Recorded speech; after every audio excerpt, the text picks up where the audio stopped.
Duelist bringing you the final Chaos March action of the evening. It's been a long battle. Duchy of Small Forces hit hard. The Lakers forces hit back even harder. And Duchy was able to come back to force this fifth map.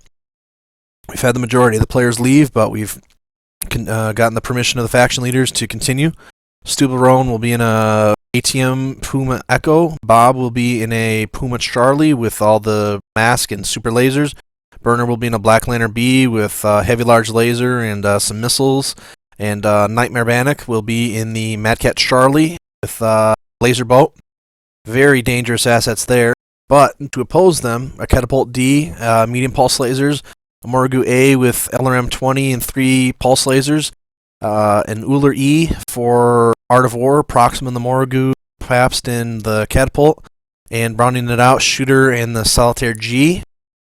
This is a case where the defenders are going to need to keep that Catapult and Morrigu alive as long as possible, but also to utilize and get contributions from those light mechs because they ran against BV and tonnage limits, and since we're on map 5, the defense garrison is nearing the edge of having capable mechs available, so you almost sometimes just have to grab something good and see what happens. This match could go to either team.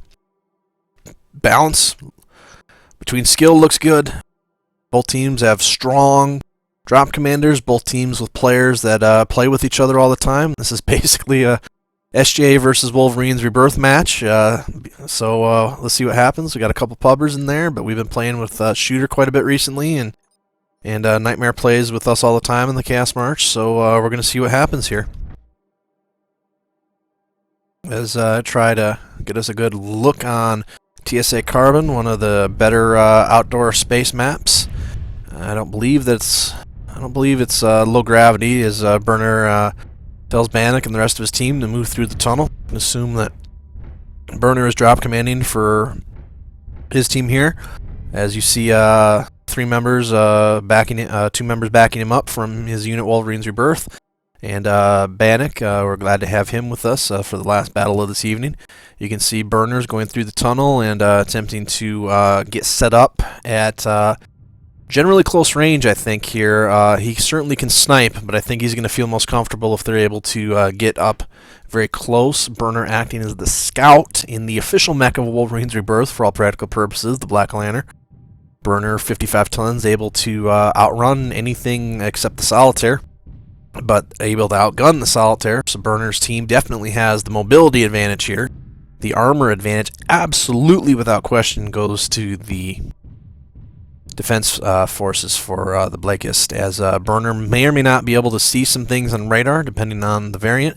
He definitely will see them visually in a second. He will probably be pulling up here in a second. He pulls up, he takes a look, and they might have been able to get around the corner. This match is for the whole marbles, unless we have a tie today, so we're going to move in and see what happens. It's been a long day, good day. We've had some excellent turnout today. We've had to have players wait for a bit before they could get into the battles. We've had pub going on all day, and it's been excellent. I didn't look at the official numbers, but we were definitely in the mid-20s for players today, which is pretty good for a Saturday in the middle of December. So you can see Burner seeing the Catapult, deciding he wants nothing to do with that, so he's going to run back, and he's going to wait for his associates to get up. That Mad Cat can take down that Catapult pretty easy. Hell, the Puma could probably take down the Catapult given enough time. So Burner's got some significant firepower here with which to go, but he doesn't have the armor. So the question is, how fast can they get the Morrigu into the battle?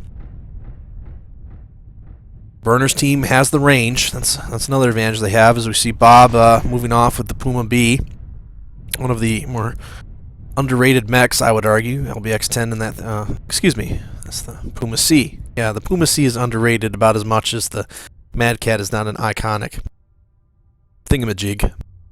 Anyway, you can see Burner playing patient, telling his team set up, trying to snipe.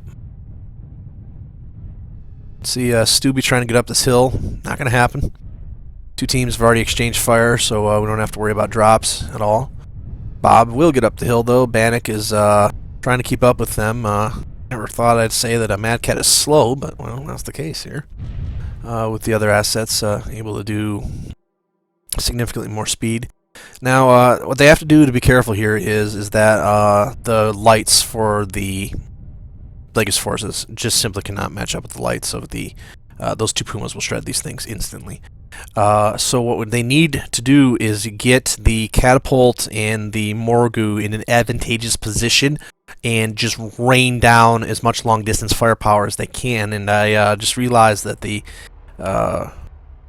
Morgu has that gigantic LRM rack on it, so they actually do have a range advantage, but getting it to work. Now they are clan LRMs, so you can still fight with them if you get in close. But right now, the biggest worry for that tank right now is simply Burner's Black Lantern, because he can simply run around it and escape a lot of its ferocious firepower. Anyway, you can see the map made by the great Ghost Bear Duff. He certainly left a legacy on this game. Some of his maps are just simply the absolute best this game has to offer.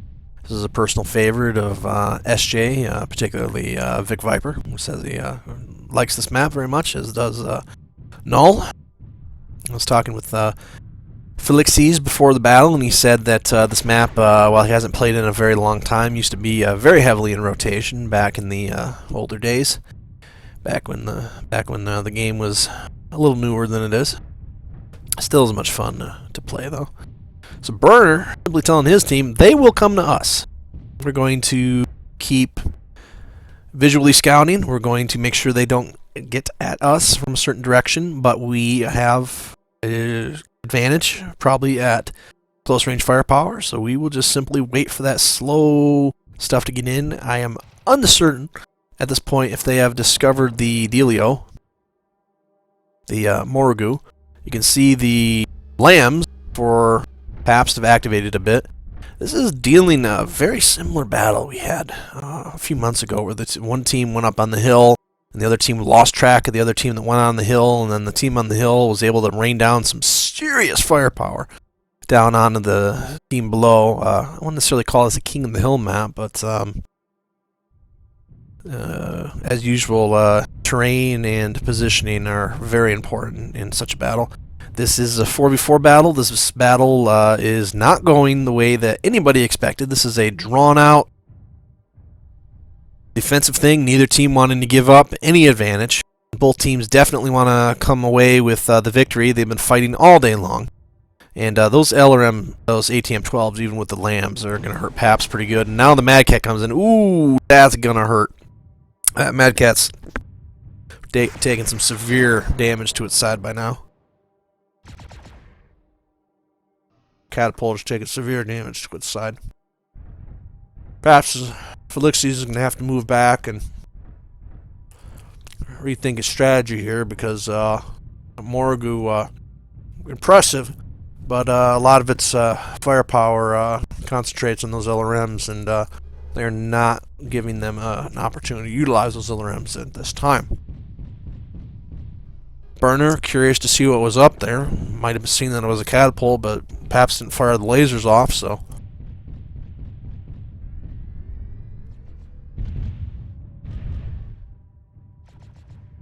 Still be waiting a bit now. Now, Proxima able to utilize those LRMs. Let's see if they're going to hit.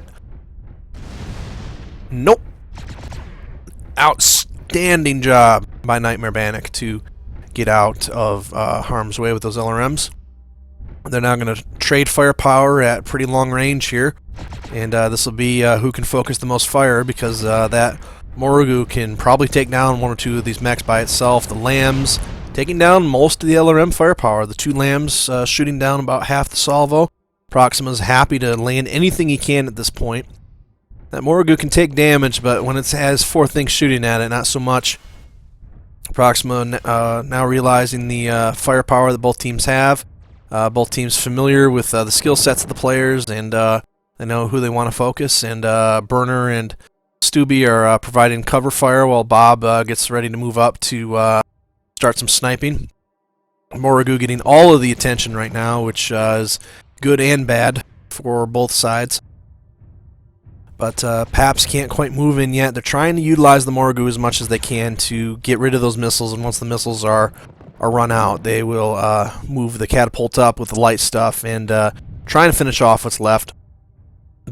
Right now, Proxima wants to sit back and keep doing what he's doing, but Bob is going to kill whoever that was if they are not careful. That was Art of War trying to get up to set up some crossfire, and Bob was going to have none of that. Bob has probably twice the firepower that Art of War does in that Uller right now, so they have to be careful. Shooter trying to support Proximas. It looks like they've sent Pabst and the Solitaire out to move around, and let's switch our perspective a little bit here. You can see that Felixes is took more damage than I even thought, losing one of his SRM cannons, which luckily for him, most of his firepower is in the torso. But if he's damaged, this Proxima could just be biding time because the close range fire support. If they come around the hill, this battle will be over in a hurry, and a victory for the WR over the SJ forces. Duchy of Small will take this easily if they allow them to get over that hill. Paps getting in, doing what he can, takes down Stubby, but now he's gonna take some severe damage himself. An excellent job of Shooter moving in to support him. And wow, ladies and gentlemen, 2 mechs taken out. Those LRMs must have hurt more than we originally thought, but now the advantage goes to the Jaguars. When I thought this was all going to be over, it's still anybody's fight. What's left for Burner? Okay, they still have the Mad Cat, and Burner's mech is very fast, so they still have a chance, but they're going to have to get close against these assets. Burner trying to run away. Anik getting ready to take on the Morrigu. The Morrigu moving as fast as a assault tank can. And now at this point, Shooter can move in and be very aggressive with his UAC-10 cannon. That mech has a bug on it where if its side gets hit, its torso goes out. Proxima wants this bad. He is moving in, taking no quarter with his team, with his opponent. Bannock trying to get away, but taking some firepower to his back. Up close, Bannock, if he hasn't taken too much damage, can single-handedly take on that Morrigu. It won't be easy, but the skill level between these two pilots is close enough that that fight would be very interesting to watch.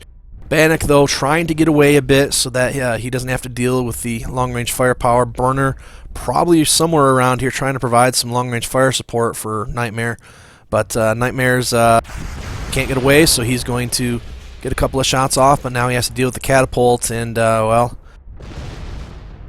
so goes the Mad Cat, so goes this match. Burner is somewhere around here, trying to position, probably trying to get behind. There's Burner. He's trying to get together. Now here, in this position, if Burner and Bannock completely focus their firepower, they absolutely have a chance still. Burner's going to have to come in and take out whatever he can. They need to focus firepower on taking down Felixes or taking down Proxima. If they shoot two different things, this match will be over.